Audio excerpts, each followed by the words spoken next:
Hello and welcome to this week's episode of Hard Claim with Viva La Sam. I'm Sam, and this is a show where we talk to people who play Blood on our Clocktower and get their player perspective of the game. And joining us for this week's episode is Malakai. Thanks for joining us.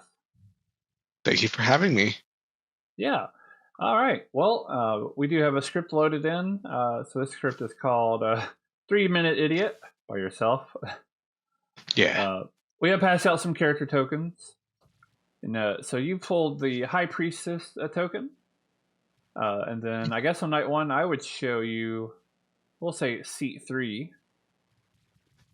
So let's say you and I were chatting on day 1. Let's say I'm not, seat 3, I'm just somebody else. What would you claim? At least for this particular script, usually it depends. If you're not seat 3, I might claim something maybe in the bottom 3, Night Watchman, Philosopher, Ravenkeeper. It's something that I try to stay a little bit hidden with the High Priestess because, at least to me, High Priestess is one of the more powerful townsfolks. I view High Priestess as basically, I am the storyteller's ogre every single night. I will be people's friends depending on who the storyteller sends me to. So everyone else, they get lied to, except for seat 3. So whoever seat 3 is gonna get my complete and honest truth, and I'll try to make attempts to talk to them at pretty much immediately as possible. Yeah, makes sense. All right. I do like High Priestess. It's high information scripts can be kind of tough to run it because sometimes it's just storytellers run it as show whoever has the best info. But it is a fun role. I do like it. Yeah. All right. Well, so talking about Blood on the Clocktower, when did you discover the game and how? I discovered the game about, I want to say 22. Yeah, 2022. I thought you were going to say 20 years ago. Yeah, yeah. It was 2022 when I discovered the game through my local friend group. So before then, back in San Japan at around 2019, I met these group of players that was playing Werewolf. There was a Werewolf panel, and I used to really love playing Werewolf back in the day. So I went to it, had a good time, and they're like, "Hey, we're gonna be running more during the 24-hour gaming area of San Japan." I'm like, "Cool." So after the convention closed down for that Saturday night, I went over to that area. It was in the hotel, and we played Werewolf for about till 4 a.m. And then I had a fun time. COVID happened. Once the restrictions have started to be lifted,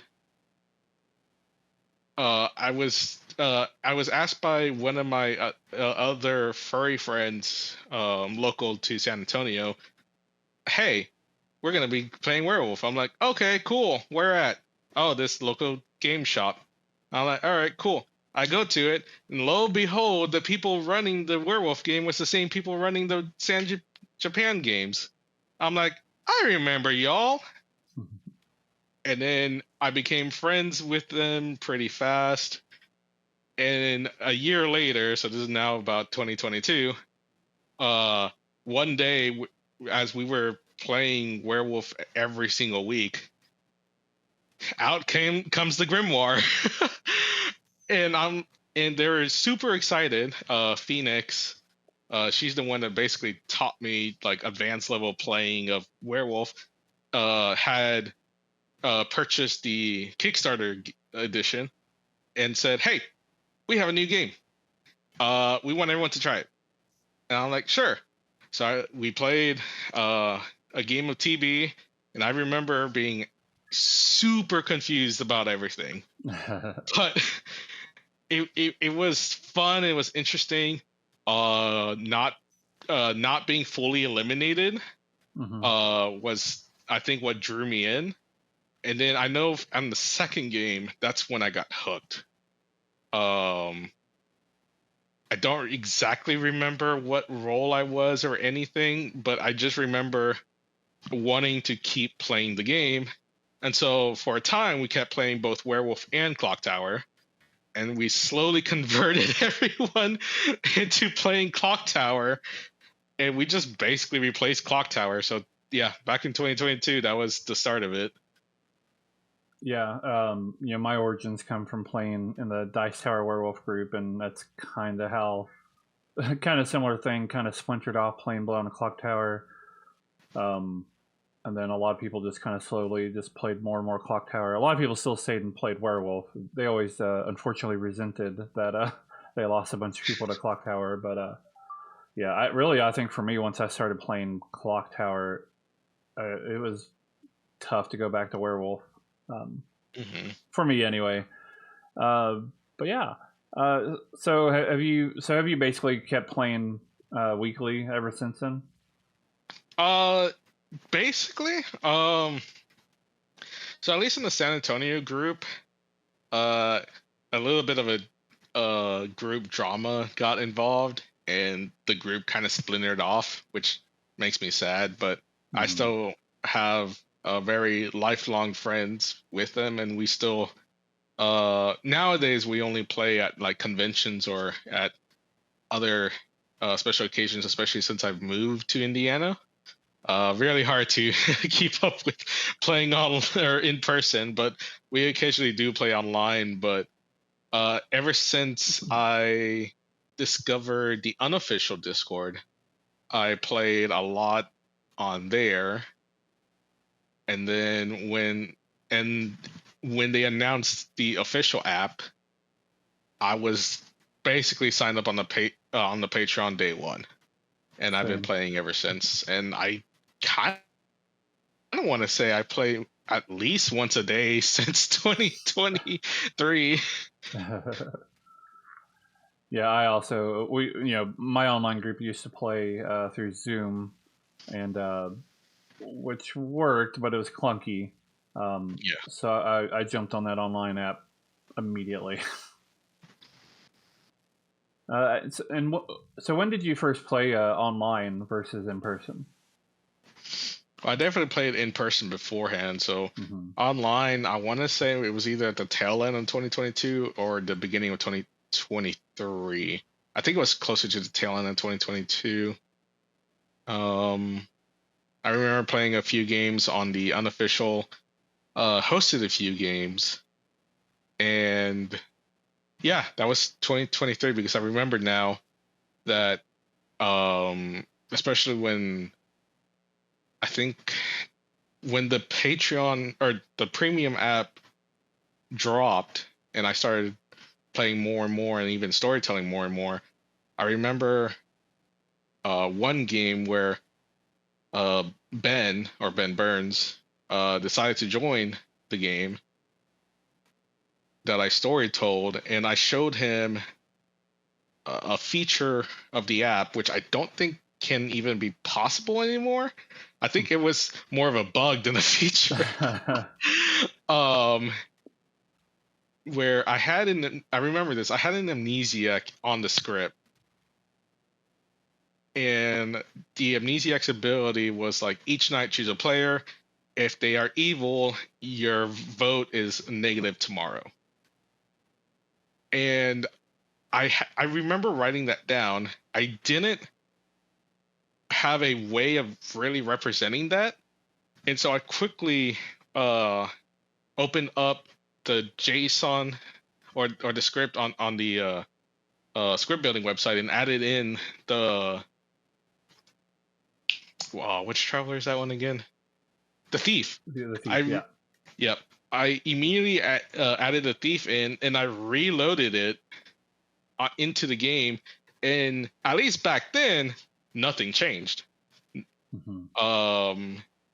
I don't think that's possible now. I think it would just clear the grimoire now. I think it was supposed to be a bug. So I showed that off, kind of. Um, and then after that game, Ben asked me how I did it. I explained it to him, and that was, I think, the very first time that my name was ever uttered on a TPI stream. Like a week or two later, that Ben did the exact same one, and I remember that That's funny. because it just holds a special place in my heart. Yeah. And yeah, I think the video title, which I didn't even realize it was a video until a little bit later. I think the video title was -1.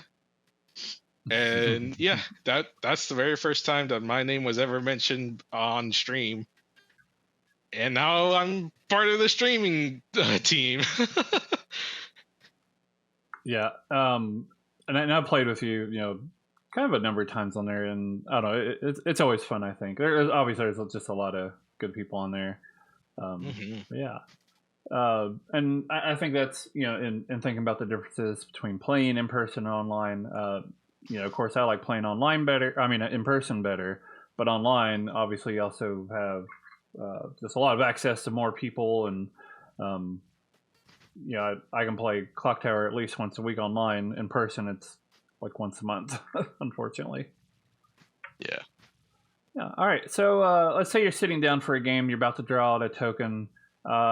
What are you thinking at that time, or how are you feeling? Like, are you looking at the script, or are you just kind of chilling out, or what are you doing? It just depends. It depends on, well, it depends on if it's in person or online. If it's in person, I'm usually chilling out. I'll look at the script to see what roles are in. But since I've played so much of the game, I've memorized like all of the roles, what they do. So I'll just look at the script, see what's in it, and then I'm just chilling around, talking to people, sometimes answering questions as the storyteller is making up the bag. I'll also make sure that the storyteller is okay with that, because I always advocate that players should be talking to the storyteller for any questions. Mm-hmm. But yeah, if it's in person, I'm more chill and relaxed about it until I get my token, and then I'm like, all right, let's see what kind of game plan I'm doing. Online, again, it just depends. If it's something that a player's like, hey, I'm testing out the script, I'll be a little bit more focused in. If it's like a normal game of Clocktower, I'm a little bit more chillax. Sometimes I'll even be playing some other game on my second monitor, mainly Minecraft. If it's, I would say I would never do that on a TPI game, but I've done that before. If it's just, a casual go lucky game, I might not even be in my seat physically. uh, I don't try to be as serious, because I feel like Clocktower is just a fun game that you just, you get a group of friends and or even strangers, and they'll be future friends later, and you're just having a fun time. Yeah, I think when I first started playing, I was always real nervous to be evil, for example, and I still am kind of a bit, but the more I play, the more I'm like, it's a game, it's whatever. Like I'm putting more pressure on myself than anybody else is. So, it's a nice game just to play while relaxed. And speaking of being evil, if you pull out your token, do you hope that it's blue or red? I think I prefer red unless I've had a long streak of red. That's fair. If I had about a streak of like 5 red tokens, at that point I'm like, please let me be good. I want to be not as stressed out as much. I feel like being evil stresses me more than being good, because to me, being in the minority team puts more stress, especially if you're the demon. You're like the number one main important person in the entire circle, and that's a lot of stress. So it just depends on the streak. If I haven't had, if it's just a mixture, then I don't care. care mainly of like either, hey, I haven't been this character in a while. I hope I'm that character. Or if Amnesiac is on the script, I'm always wanting the Amnesiac token to land on me. I absolutely love the Amnesiac. Yeah. Oh, what do you like about it? I like the game within the game. I love the interesting concepts and abilities that different storytellers make. I love being able to solve it. I keep boasting to my friend group that I have about an 80% bingo rating. I don't know how accurate that is. I think It sounds good, right? I know it's above 50. So yeah, I just love, and usually Amnesiac's abilities themselves are just really interesting, and I get to peek into the mind of the storyteller. So it's also a good like metaing tool you could use later against that storyteller, which I don't think a lot of people think about. That's true. Yeah. um, but yeah, I ever since I saw the Amnesiac and how it was used and how to use it, it became my number one favorite because I think the Amnesiac is an expert level character, much like the wizard, in which, depending on what the Amnesiac ability is, can really determine how fun a group will have in a game. And so the storyteller needs to be careful about it. It could be as simple as just some information gathering role, in which case the stakes are a lot lower. But if the amnesiac is doing some other shenanigans, then it starts to become like it's very heavily storyteller dependent on how fun the game is going to be. Yeah. What's the most interesting amnesiac ability you've received that you can think of? That I have received? Yeah. Oh, Or if you can't think of one particular, like, I guess just like name one, if you can think of one. I can't think of one that I have received, but I will say one that I think there's two amnesiacs I can think of off the top of my head that I have given out. That's probably the most interesting ones, and they're because of two very radically different ideas. The first one, and I am so sorry to this one person. It was an amnesiac ability where it was everyone but one person was the amnesiac. The the ability was to basically Truman show that one player. Wow. So at the start of the game, because I was already talking about this beforehand, and I heavily implied that this ability should only be used on a core friend group that that everyone's gonna have fun with, especially with the person that you quote unquote Truman show. That being said, I am sorry, Atreides.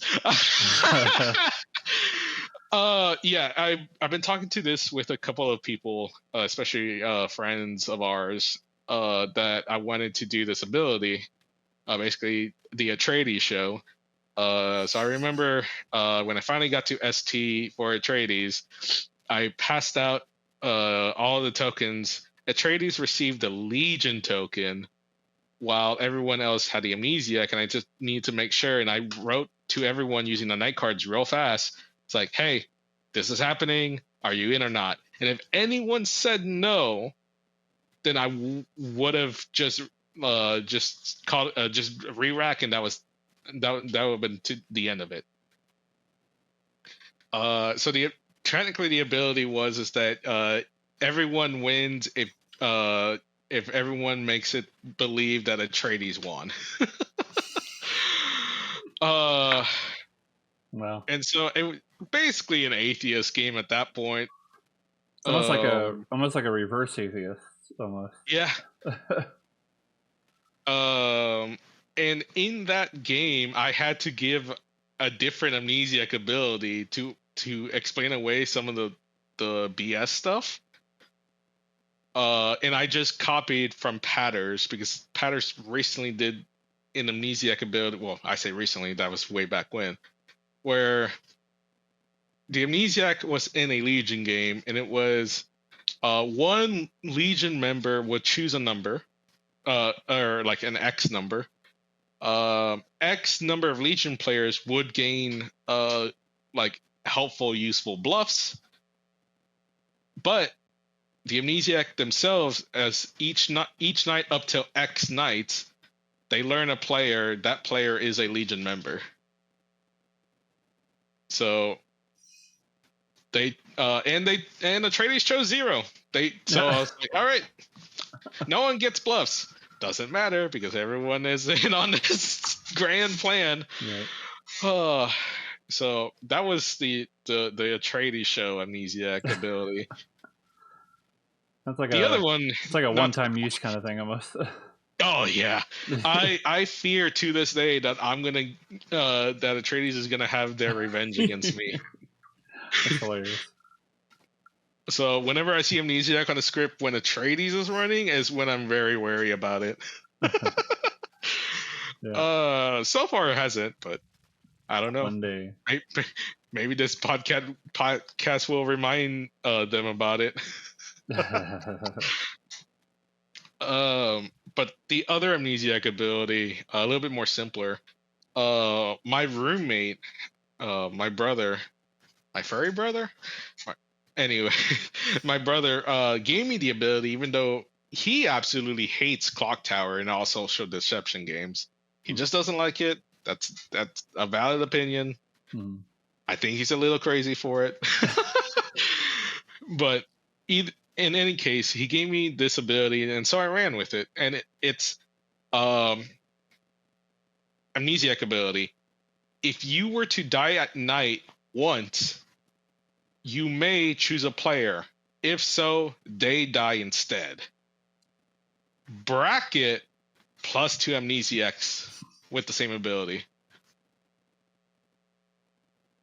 And that game was very interesting. I thought the game would have definitely not last as long. It did last until Final Four. Oh, nice. 2 amnesiacs talk to each other, but they never really coordinated with their questionings. So, and they all had the same ability. If they coordinated a little bit more, they probably would have figured it out. And there was no atheist on script, so no shenanigans from there. The third amnesiac was being marinated that they were the marionette, even though they weren't. So they weren't doing anything, and then it came down to the Final Four, and then at night the demon chose to kill the quote-unquote marionette amnesiac. I woke them up and I asked, do you want to choose a player? They chose the demon, and the game was over. Yeah, that's how I'd worried about that would end. But it wasn't until the very, very, very end. So yeah.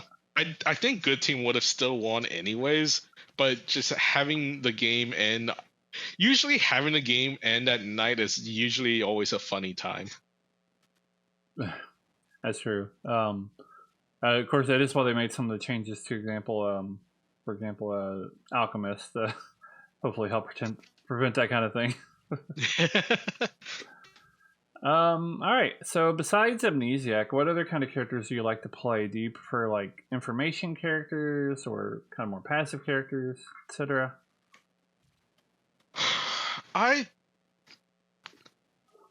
That's a good question, actually. I like most characters. Kind of go with the flow. Yeah, I'm almost go to the flow.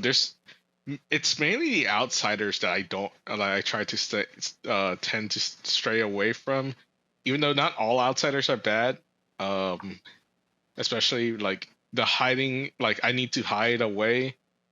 from the evil team. You could still come up with crazy shenanigans. Do you start knowing townsfolk roles? I like to play a little bit chaotically just so that it draws a kill from evil or draws Right. their poisoning. Um, Minions, I want to say, yeah, pretty much every minion is just fun to play. There, I probably Scarlet Woman's the only one I would say that's not as fun because you gotta hide like the demon. Well, Well, it's one almost option. everything else, I don't guess you have to per se, but it is an option, though. Yeah. yeah. I mean, you are the lifeline for the evil team, so eh. Maybe I guess you could get away with playing chaotically, and then they'll just never believe you're the demon. But then you might get executed, so who knows? Yeah. Um, and then demons, as much as how stressful they are, it is fun to be able to kill players.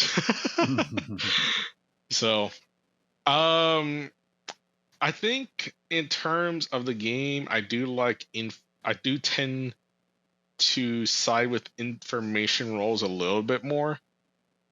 Only because it is a puzzle and I like solving puzzles. I Yeah. do like doing logic puzzles. Cool. And then, so we got the three base scripts. You got Trouble Brewing, Bad Moon Rising, Sex and Violets. Which of those is your favorite? Trouble Brewing, hands down. And I see this all too often, but I mean, Trouble Brewing is the beginner script. It's the introductory script, and for good reason. Um, and I could tell you at the start, I loved it. In the middle, I absolutely hated it, and at the end, I think Trouble Brewing is the god tier script that no other script can beat. Yeah. And I see that kind of mindset about Trouble Brewing happen to pretty much everyone. I've not seen anyone not have that same mindset. Anyone that says that they hate Trouble Brewing are just in the second stage. That's fair. I think it's because Trouble Brewing is just balanced so perfectly that people, especially since it is their first, it should be everyone's first script, honestly. But even for those that they're not, when they're introduced with Trouble Brewing, it seems to be a bunch of I want to in terms of looking at those the TB roles against everyone else, it seems pretty simple. And so a lot of people will like Trouble Brewing for a point, and then when they see everything else, especially in like BMR, S&V, especially all of the experimental characters, they're like, "Wow, TB is boring," and so they'll start hating TB until up to a point they're like, "There's a bunch of different scripts that a lot of people have made. A lot of these scripts are unbalanced." Yeah. And then they'll start realizing that some of these roles are not balanced to other roles because I think people keep forgetting that roles are meant to be balanced within their home scripts. And since we still don't have any of the other three home scripts yet, a bunch of the experimentals look to be fairly broken because everyone is just putting them in whatever scripts. There are definitely balanced scripts, custom scripts out there that I personally enjoy, but TB absolutely it's like perfected the formula, and I believe it's because it's the most R&D'd through TPI to make sure that they actually had a solid foundation. And then when you go back from playing TB, you find the fun of the simplicity, because you get to do whatever you want really with TB as a player or even a storyteller. And a Yeah. lot of people would just like they can't meta TB and they shouldn't. I will always be down to play Trouble Brewing no matter what at this point, because to me it is fun, and I could literally change how I play depending on who I'm playing with. If I'm playing with new players, I'll be more relaxed, chilled, and I'll try to help them out, even if I'm evil. If I'm playing with a bunch of expert people, oh man, you better believe I'm playing more chaotically. Yeah, I like how well. I mean, obviously, like you said, it's a beginner script, but I do enjoy how well it uh, scales to any experience level. I've said many times that I've run it regularly for my online stream. A lot of these people have played for hundreds and hundreds and hundreds of games. And they'll get to the final three of Troubleberry and they're like, I have no idea what's going on. Like this is a Yup. great game. I never went through a phase of not liking Trouble Brewing, but I did go through a phase where I thought Sex and Violence was my favorite script. And then after a certain point, I was like, I still like Sex and Violence, obviously, but Trouble Brewing's a more consistent, well balanced experience. Hmm. And then speaking of the other two scripts, is there one you like the least? So, if you asked me this question about a year or two ago, I would have hands down said BMR. Um, and I think that was because I have played in just absolutely the worst games I've ever played in Clocktower just I have a lot of happened to thoughts on be this. because of BMR. Yeah. But I don't think it was because the script itself was the problem. It was mainly because the storytellers didn't know how to run BMR correctly. Yeah. One prime example was that I was a demon. I think I was the Poe. Yes, I was the Poe, and I tried chatting to my fellow minions. I think this was like a 16 plus. It was definitely more than 15 players. It was a big group. Always And appreciate I that. Yes, I do tend to love bigger groups. So it was definitely more than 16 players, and I was trying to talk to my minions, and even a traveler came to me and says that I was the demon. I'm like, okay, cool. I'm not going to trust you immediately, but that's good to know. Um, and I go up to my minions, and it took me a while because a lot of people, a lot of like my neighbors wanted to talk to me and stuff. Mm-hmm. And I finally got to my minions. I told them the bluffs and everything, and then that was it. And then I don't know, something in the back of my mind, I was like, man, I better not be the lunatic here. It took me a while to get to what I think is the evil team. Um, and then I remember expressing that to the storyteller, and then on the first night or night two, I charged, and then night three, um, I apparently was chosen. Oh yeah, I was chosen by the innkeeper, and the storyteller decided to drunk me. Interesting. So none of my kills went through, but other people did die. And I think in it, I can't remember exactly what the deaths were, but none of my kills went through, and I'm just sitting here like, am I actually the lunatic? And I tried talking to my minions, but none of them reciprocated any of my calls. I'm just sitting here like I'm the lunatic, aren't I? Um, and the traveler tried saying that I was the demon, but I couldn't really put so much faith into a traveler because they're the Mm-hmm. travelers. And I remember back then, a lot of travelers would just go around and ask, "Hey, you're my demon," and then the game's over because they actually were a good traveler. Yeah. Um, which I don't like that strategy. I know it's a valid strategy. I just don't like it. It just ruins games on day one or two. Mm-hmm. Um, so at that point, I confided to another player. It's like, I think I'm the lunatic, and the game went on for a while, and the entirety of town thought I was the lunatic until it was like the final five ish, and at that point, the storyteller, if if I was chosen by any drunken ability, I would actually be drunk, and the gossip was getting the kills. So wild. Yeah, and I'm just sitting here, and then at the very end of the game, I cried. I definitely Oh cried no. because I was actually the demon, and I went to the storyteller. I was like, why would you drunk the demon at every single opportunity?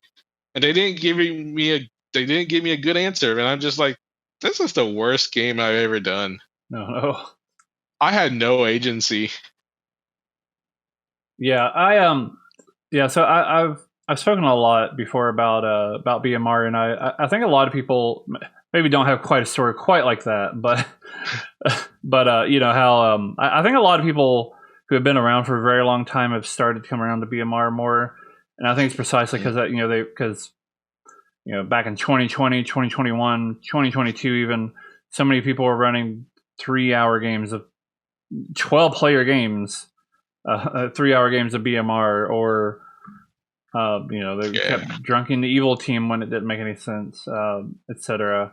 And I think there's more people, either more people know how to quote unquote correctly storytell BMR, or people are more playing in groups where they have more experienced storytellers, and I think people are realizing, oh, BMR is not so bad, but that sentiment still carries on. Even in my group, I'll have people joke about like 3 hour BMR, even Yep. though I've not ran a BMR that's over 2 hours in probably a couple years at this point.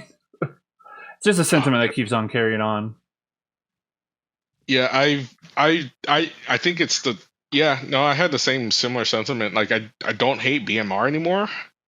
Um it's still, I guess, my least favorite of the base three, Same, yeah, only because of its rough pass, but I mean it's if anything, it's just gonna be like TB number one, and then tied for second and third would be SNV and BMR at that point. Um but yeah, I've been having a lot of better games recently. I think you are absolutely right about that. I think people are starting to understand how to storytell BMR, hmm and it just leads into better games. I think especially for people that love the social dynamic aspect of Clocktower, they should be playing more of BMR because you have rely more heavily on socials than mechanics. yeah. Like All right. there's still Oh yeah, go ahead. mechanical information. Oh, there's still mechanical information that you can arrive from BMR, but I think BMR has the most amount of times where like, okay, we got to go on socials here, y'all, because we can't deduce what's going on exactly. Yeah, you have to kind of look at. I mean, there is a mechanical things going on, like who's dying or not dying, but you kind of have to look at, okay, why did that person nominate themselves and then they didn't die? Are they a DA? Are they next to a tea lady? Are they a sailor? Are they a fool? Like Yeah, yeah, and that's kind of where the socials come in. You try to kind of read why people are trying to do what they're doing, or not wanting to do what you think maybe they would want to do. Yeah. Thinking about Sex and Violence for a moment, that's a script that introduces madness to the Clocktower. So, what are your thoughts on madness in this game? I think it's great. Um, I think because the first time I've ever heard about madness, which was SNV, it confused me. But Mm-hmm. now I have a system of like, all right, let me ask this. If I am mad, let me ask the storyteller how they run madness, because it's very storyteller driven mechanic as well, because it's just the storyteller's judgment. And then I I do something very controversial. with Madness as a player. Um, I like to, if I can find people that I absolutely trust, I will break Madness away from the storyteller.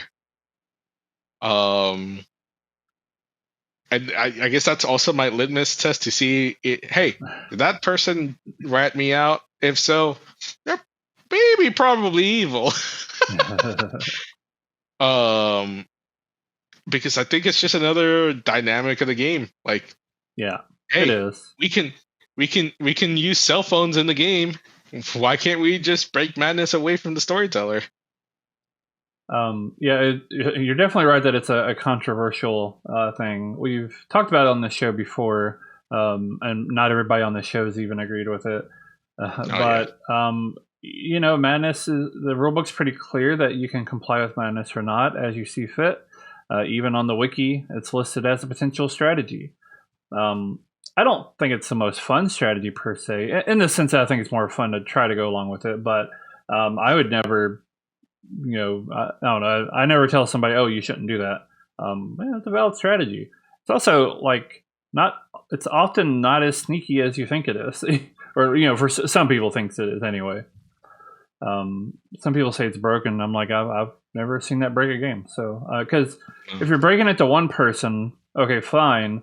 But if you're you're still needing to be mad to everybody else, otherwise the storyteller is going to catch on. So you're still kind of putting out that misinfo. Yep. I'm also always waiting for that one person to be like, let's say you got a weird claim and somebody goes, yeah, don't worry about that. He's good. Don't worry about it. Like, you can kind of tell sometimes when somebody's been told that, oh, hey, this person's actually the mutant. Yep. And then as a storyteller, you're like, all right, cool, execute. Yeah. And I didn't execute on this, but my favorite Madness break that I've seen somebody try to privately do, basically, and this is back in the Zoom days, but I jumped into a room with two people, one of which was a mutant, and there was that kind of obvious pause when I came in, and then he finished, quote unquote, finished saying something about the X-Men. I was like, cool. So that was fun. Do you have a particular way you like to play mutant, for example? It depends on if there is a Fangu or not in the script. So say if it's S&V, then of course there would be. In which case, I try to stay hidden, or I try to get myself executed on day one. Because even though I love playing evil, if I start off as good, I don't like playing for evil afterwards. I always try to play for the team that I am on. And so I give it 100%. And so as a mutant, I'm like, I don't want to be evil. And so at least in the S&V aspect, I try to die. It also just depends as well. I have three main strategies. Either try to get myself killed immediately, try to like bluff something important enough that the demon might kill me. In which case, hopefully, it's not a Fangu, 75% chance.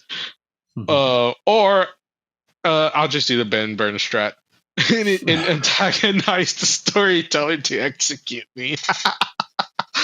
I love this strategy. Yeah, that's fun. So if it's not a script with Fangu on it, what's different about that? I default to the third. I just go to. I will proudly proclaim that I'm the mutant, and will keep getting the storyteller to try to execute me. It has screwed me over before, but I still love it. Well, that's the best part, right? Is having fun with it anyway. Yes. All right. Well, so this is my favorite section. This is where I like to ask people about what I would call divisive characters. Hmm. Just to see what people think about them. There's usually a wide range of opinions, so it's fun to talk about. The first character on the list is from Sex and Violets. How do you feel about Snake Charmer? Okay, I might have a controversial opinion about Snake Charmer. I personally do not like the Alejo rule. Oh, I I think don't see that's controversial at all. really because I feel like a lot of people, at least especially on my server, um, loves the Alejo rule to death. Uh, I have strong feelings about homebrew rule or like house rules in general, but especially on base scripts. yeah. Sorry, I'll let you finish before I go on that Right. rant. So I personally, the reason why I don't mind it, I just will not run it.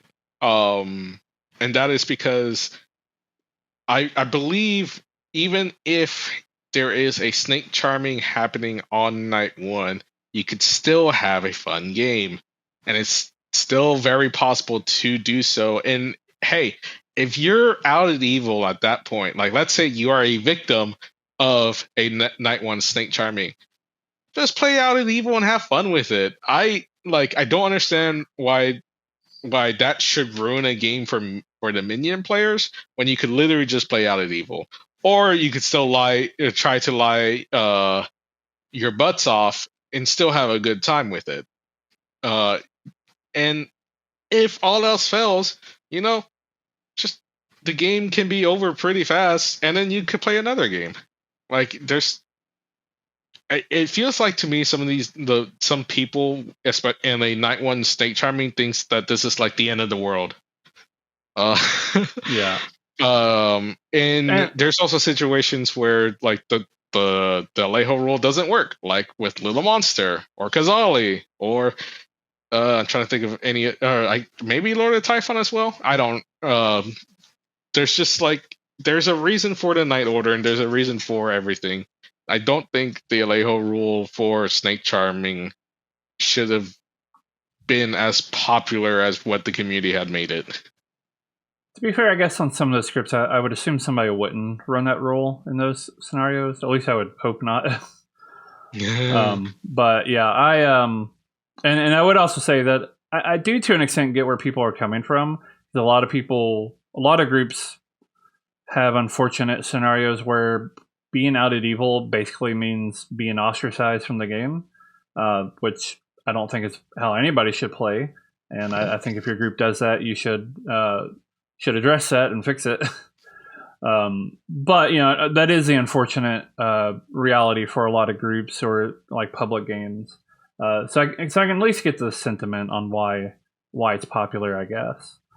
Um, but yeah, I think overall I have strong feelings about particularly house rules and base scripts that are designed a specific way and tested a specific way, and in my opinion, does not play better when you alter rules for, in my opinion, no real gain.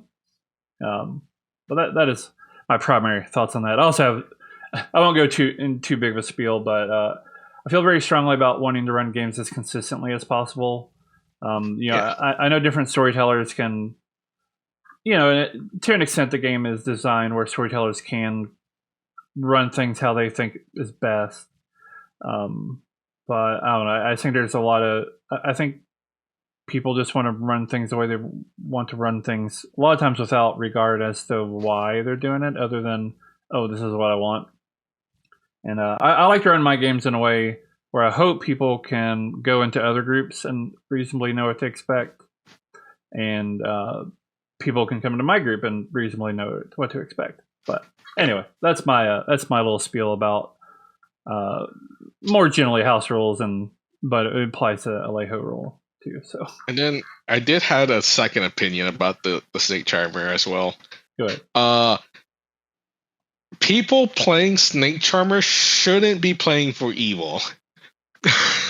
Yeah. A lot of I've had so many times where people will use the Snake Charmer ability or even philosophize in the Snake Charmer ability just for the sole fact of to becoming the demon. Um, to the point that I'm like, you're just boring. Like, why are you playing for evil?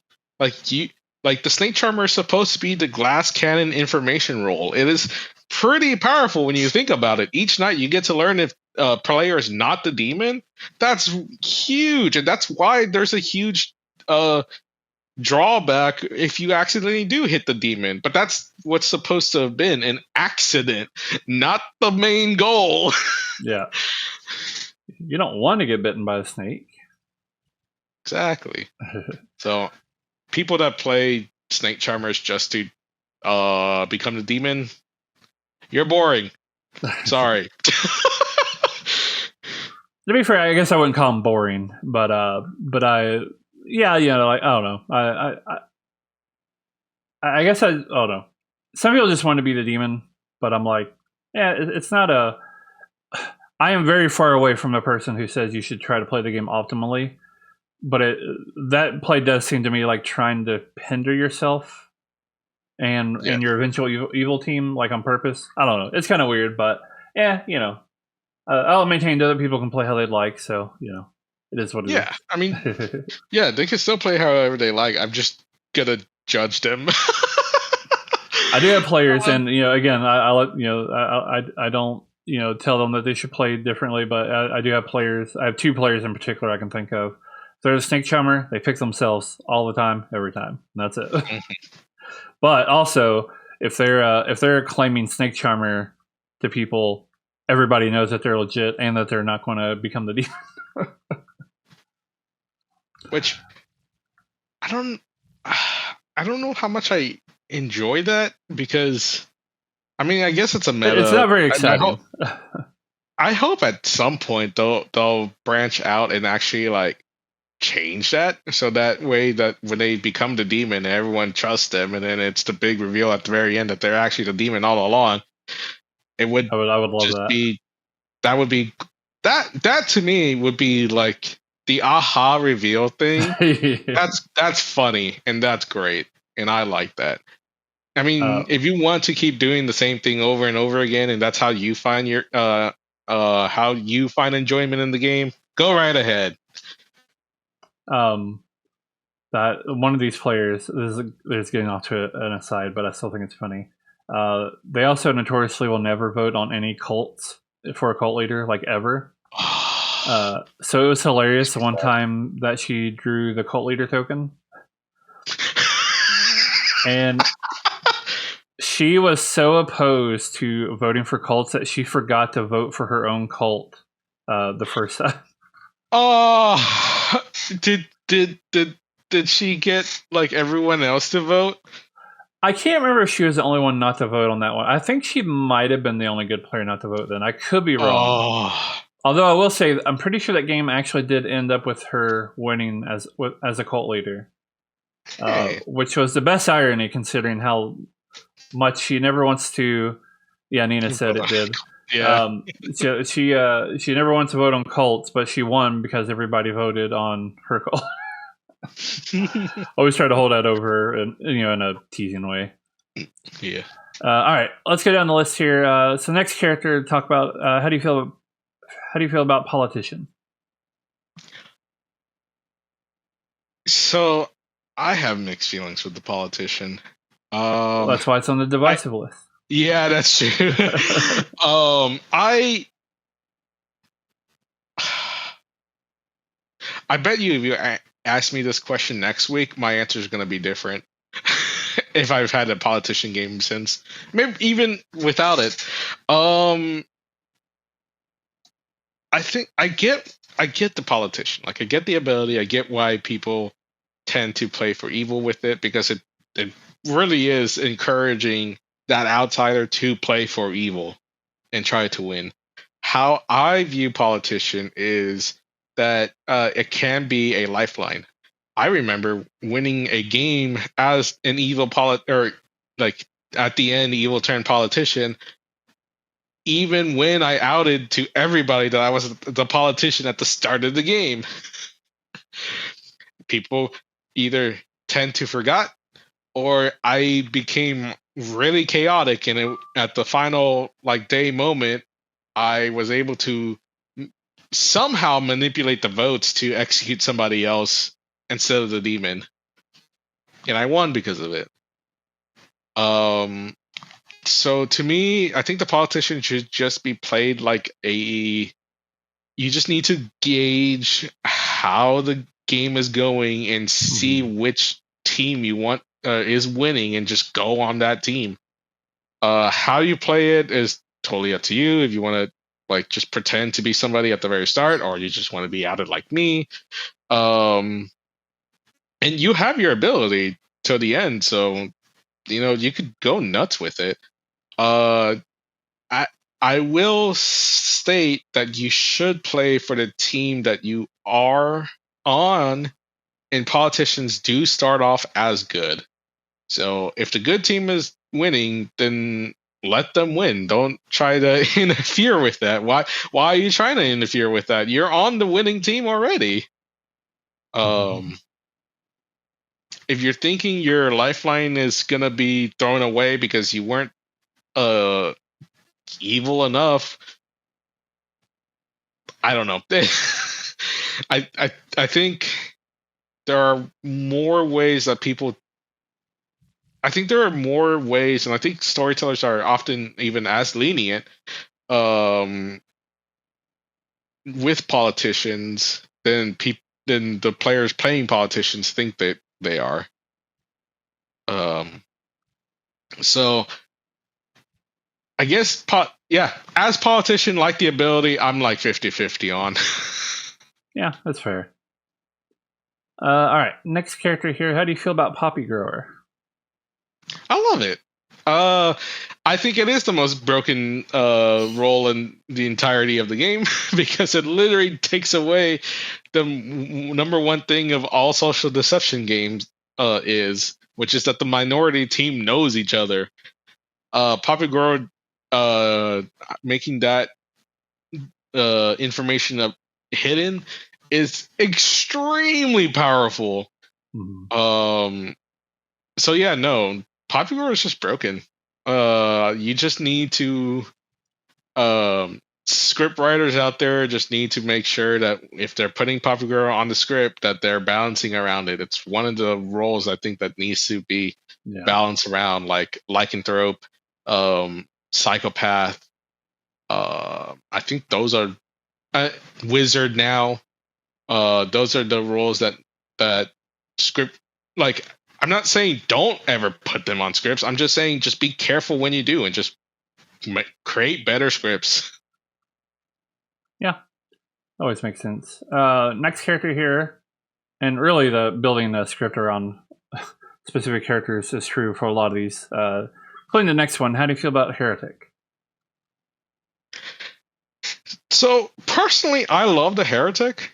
I know a lot of people don't because Again, it why it's on is the one of list. those. Yeah, it is one of those roles that fundamentally changes how you play the game. Hmm.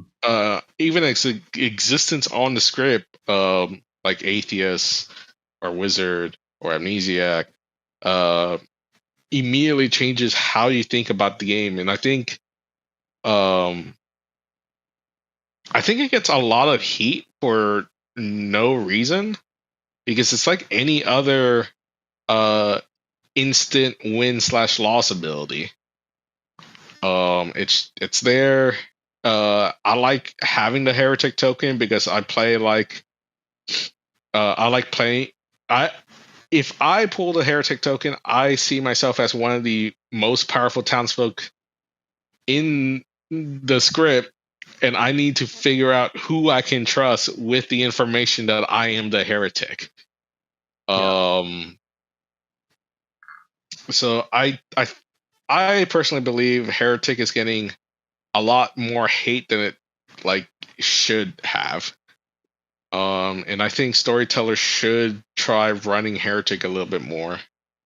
I think part of it might be going back to the whole script building thing because Hmm. it's a thing a lot of scripts maybe don't build around it very well. Like you mentioned, you kind of need to find somebody that you can trust, and sometimes it's not really built into the script well necessarily. You kind of need to give town the tools to so the heretic can find at least somebody to trust. Otherwise, if you're like a lone operative, it can be Yeah. it's a minefield trying to find somebody to trust and hope they're they're not evil. A On the flip heretic. side, if there's not a heretic in play, it's on Good's best interest to try to make it seem like a heretic's in play.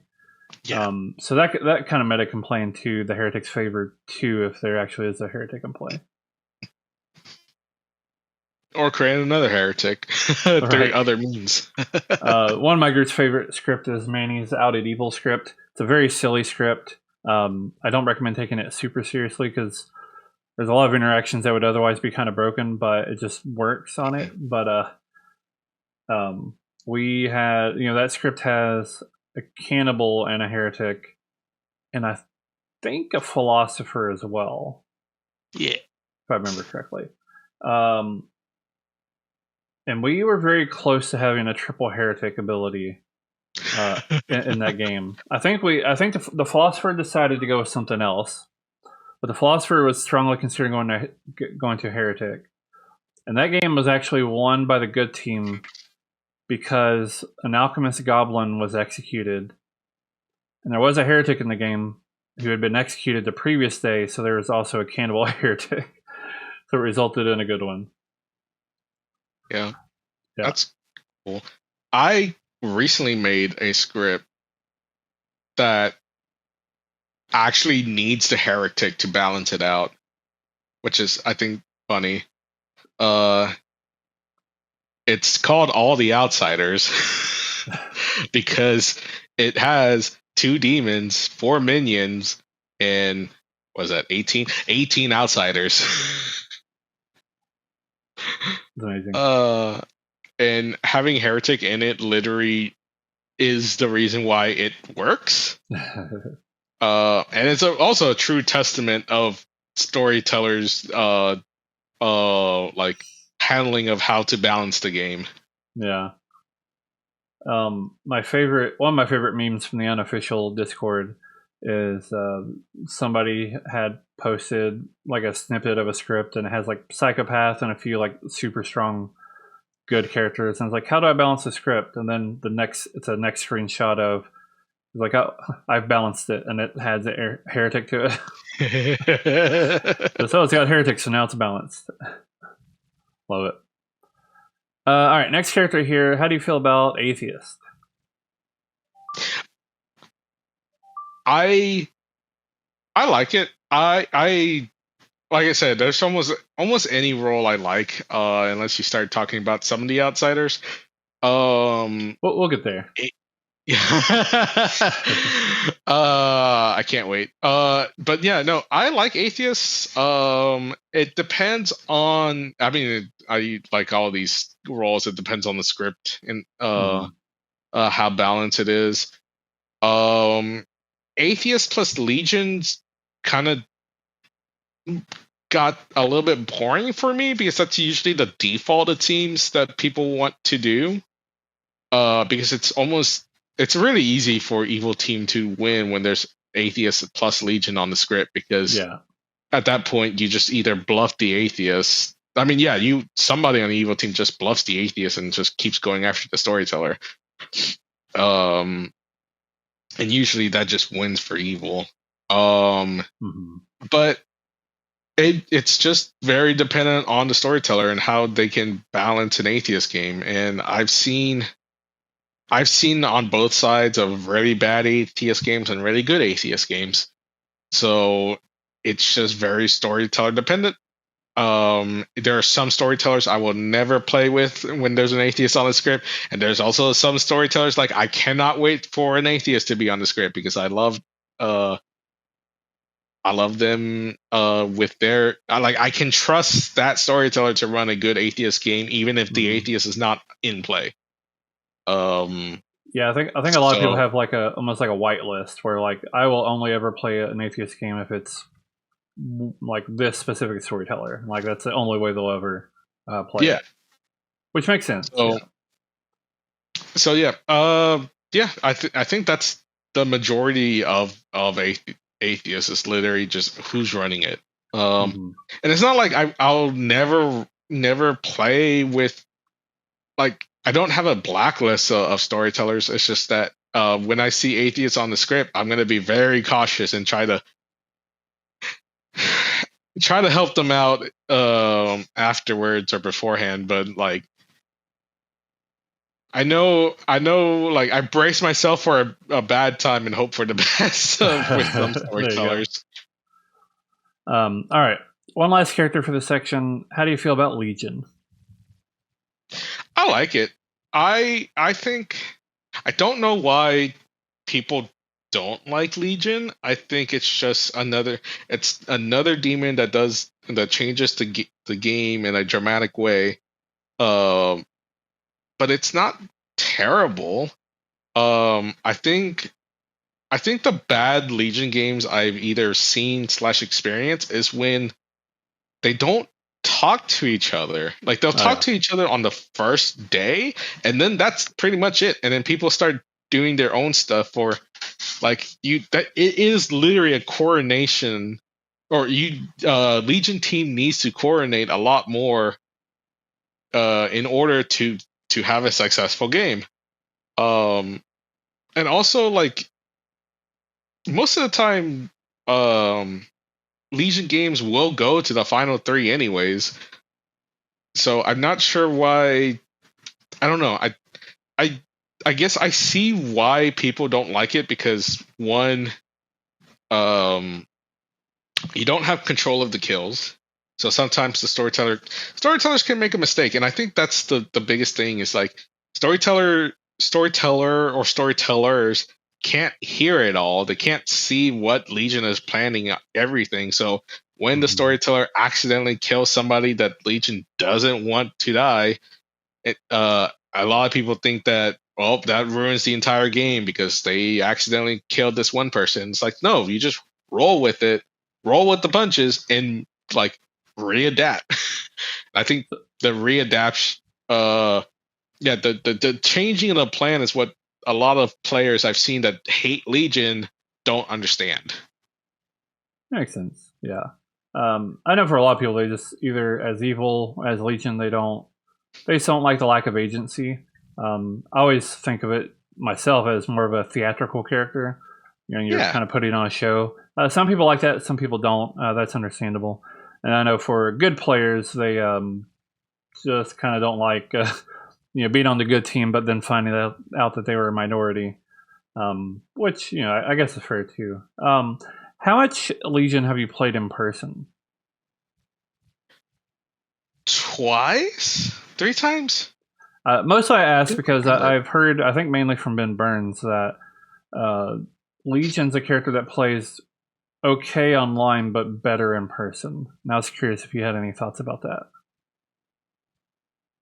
I don't think I have many thoughts about it because I need to run Legion more. I kind of want to say that might be the least token used in my grimoire. Um, Interesting. only because I don't think I have a Legion script printed out. Hmm. So yeah, the only times I remember playing Legion was way back when in the San Antonio group, and maybe once or twice. Was formerly Clocktower Con DC, now Final Three Con. Um, and I think Ben might be correct. I can't quite say for certain because I haven't played much Legion in real life, so I'm not entirely sure about that. Yeah, fair enough. I All will right. state, Oh, good. oh, I will state that you were speaking about theatrics before, and in the Chinese clock tower community, they created the actor, which I found really fun as well because I find Legion fun. The actor is a townsfolk, which basically has an inherent global heretic ability, and it's all good players are actors, and they're trying to get the evil team to kill off all the good players. So it's Interesting. literally reverse Legion. Yeah, I think I've seen that ability on there before. Yeah, it's very interesting. Yeah, and Um, I think that's fun too. I was yeah. evil in my very first actor game, and I had a blast. Unfortunately, we did win because there was just one player that just slipped up, but it could have been that they slipped up on purpose, and we could have lost easily. Um, Mhm. we were having hints. I remember me and the demon talked a lot throughout that game, and we're like, "Is this an actor game? I don't know if this is an actor game or not." And we're still trying to piece it together. And then after that one slip up, we're like, "This is like 90% an actor game," but we still didn't like do anything about it because we were still not sure until I think it was the final five. And at that point, I'm like, I said it in out loud and in the night phase, like, "Hey, you know what? Just do it. We'll see what happens." uh, Heretic has that gameplay too, where I ran one Heretic game, and Evil Team had the hints that Heretic was in play, but just were not confident enough to pull that trigger. Yeah. All right. So one last section here, and we'll kind of go through it not too fast, but Mhm. yeah. I call it this or that. I'll just name two characters. You can respond and you can interpret the question however you want. Most people just pick what they like better, but you can do it however you want. This first one, we got grandmother or seamstress. Oh, I'm gonna pick grandmother. Why grandmother? Uh, as much as I do like the seamstress ability, I usually always do it as a first night because I don't like losing the ability. Which I mean has also uh not been helpful beforehand either. I think I like grandmother a little bit more because barring any poisoning, it's kind of pseudo ogreish, in which you have a friend in this game. Hopefully they're good, and hopefully you were sober. But like in everything in Clocktower, you're always hoping that you're sober and healthy. So to Right. me, I just have grandmother as, hey, you have a friend, you know what they are. Um, Try solving the game with your friend. Mm-hmm. But ideally, not let the demon know, so they don't kill you both. Yep, or do, and if it's not BMR, then sometimes it's more helpful True. to do so because it almost confirms you. All right, next couple characters here: gossip or village idiot. Village idiot, hands down. Yeah. What do you like about it? I I like Village Idiot because of its simplicity, but also like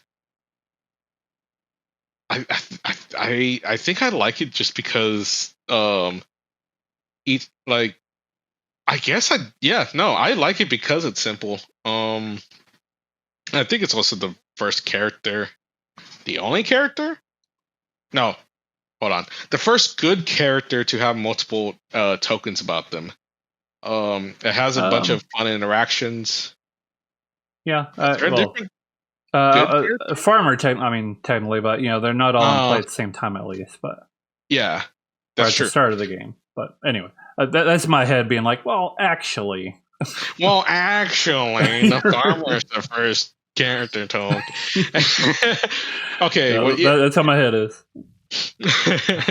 No, but yeah, and there's so much fun jinxes and interactions with Village Idiot. While Gossip, yeah, sure, it's pretty powerful information ability. It also likes to kill a lot, and a lot of the times, you get to the final, I don't know, six, and you're like, well, can't gossip anymore, or else I might accidentally lose the game. Yeah. All right. Your favorite section. So how about lunatic or saint? Lunatic Saint. That's where we start talking Oh, about some outsiders.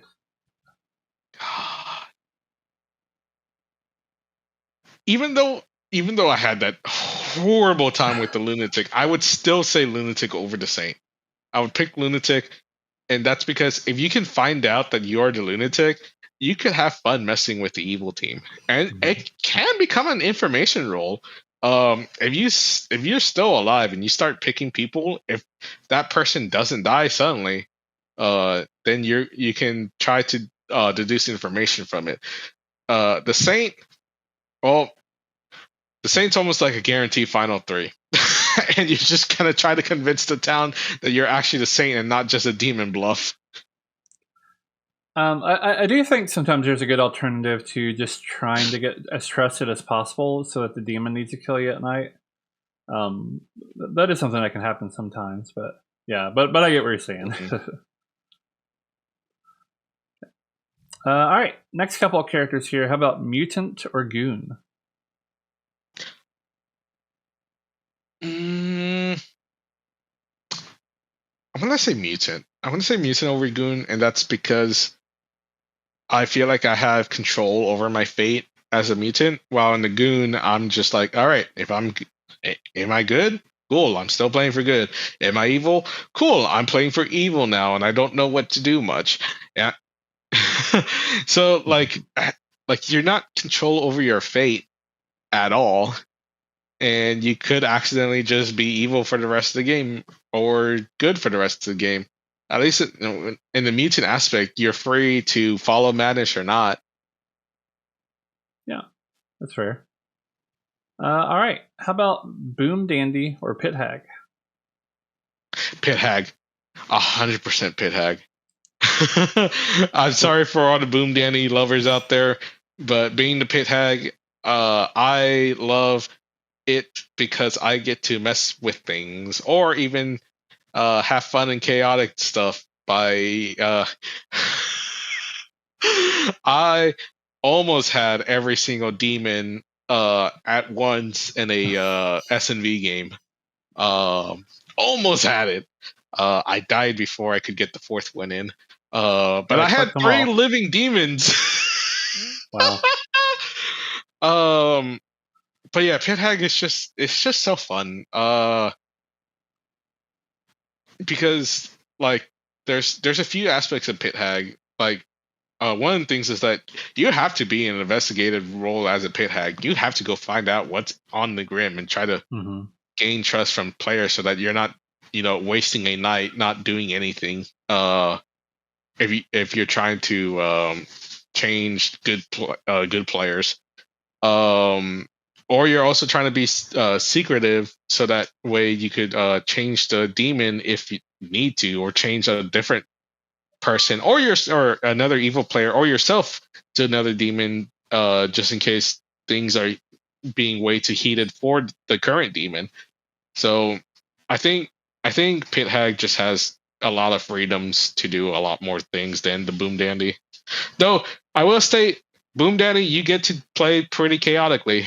So I do like it. I just think Pit Hag has an edge more to it.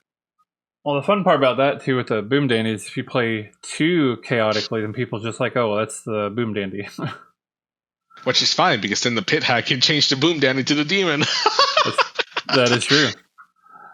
All right, next couple characters here. How about Boffin or Widow?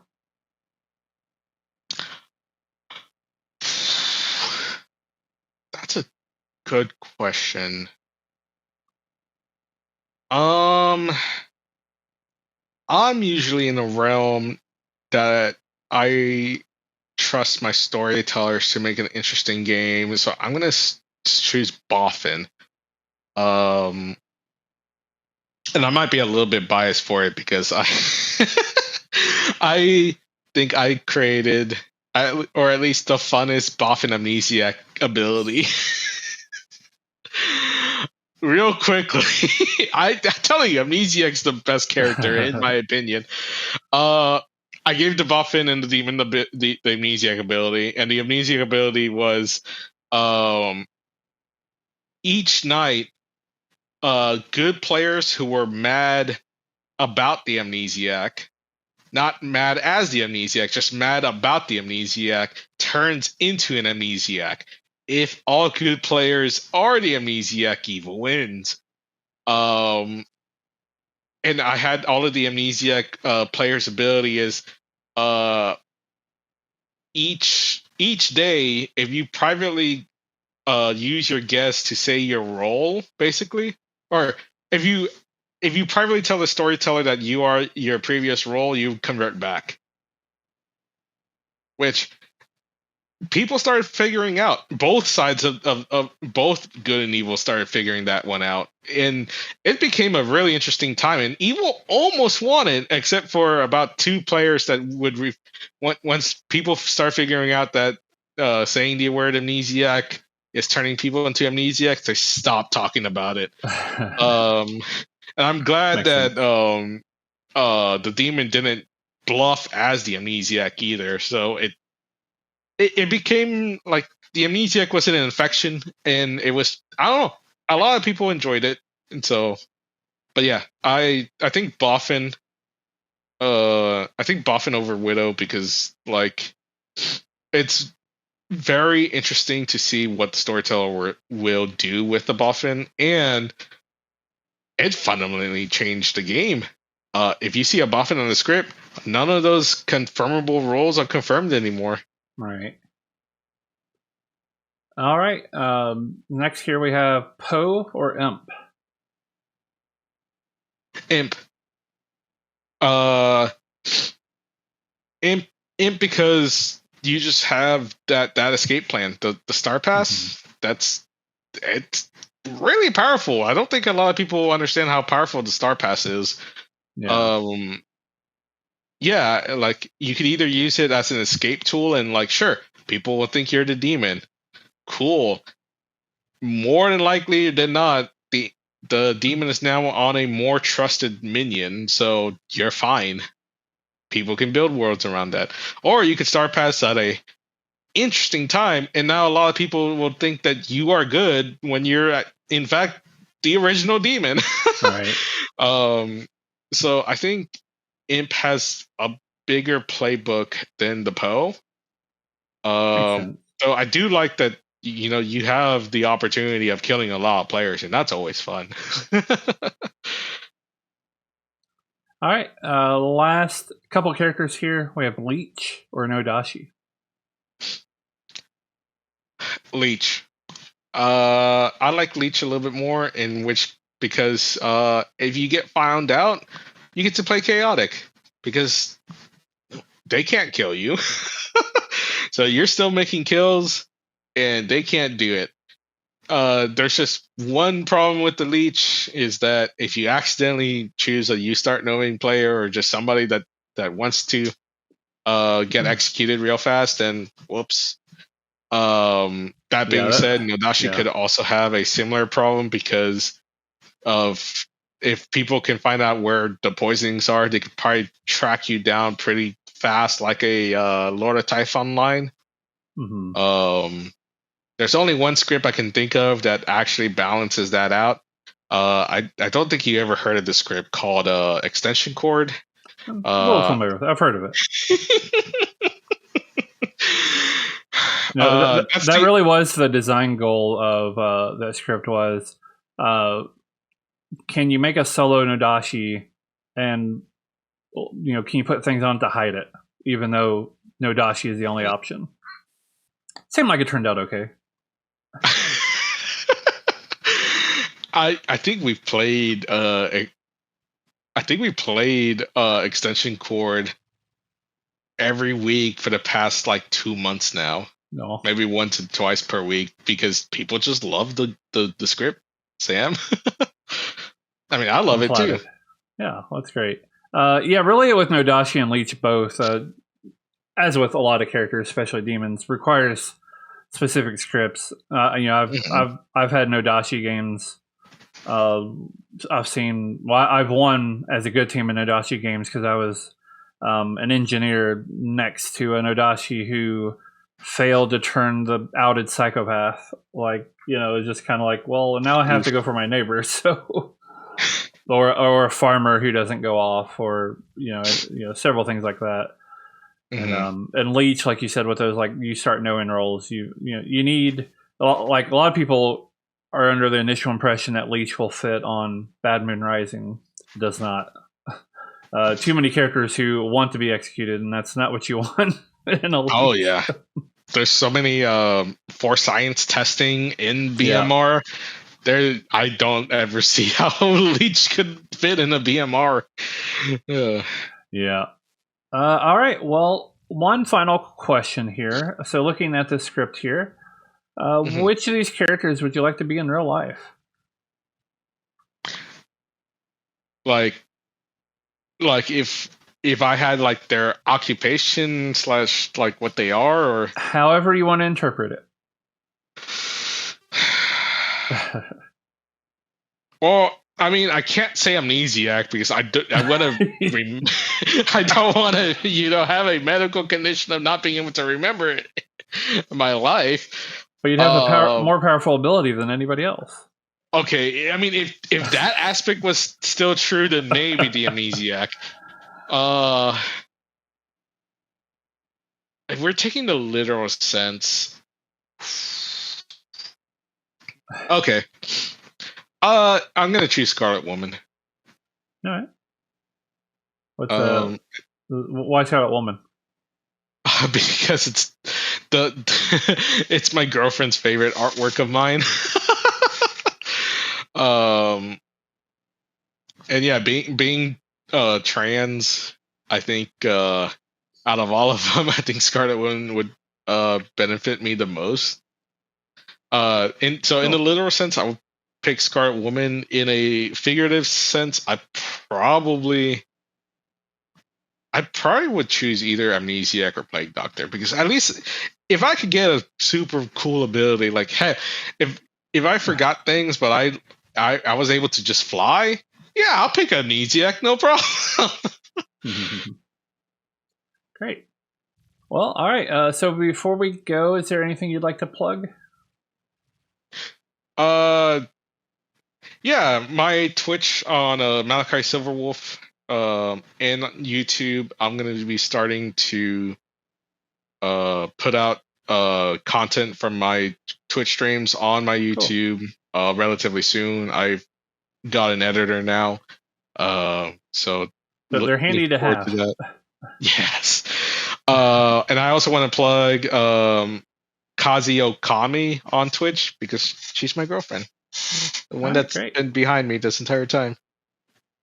Yeah, there we go. Well, we'll put those links in the description so people can find you and her, out there on the internet. But yeah, Malakai, thank you for joining. Thank you for having me.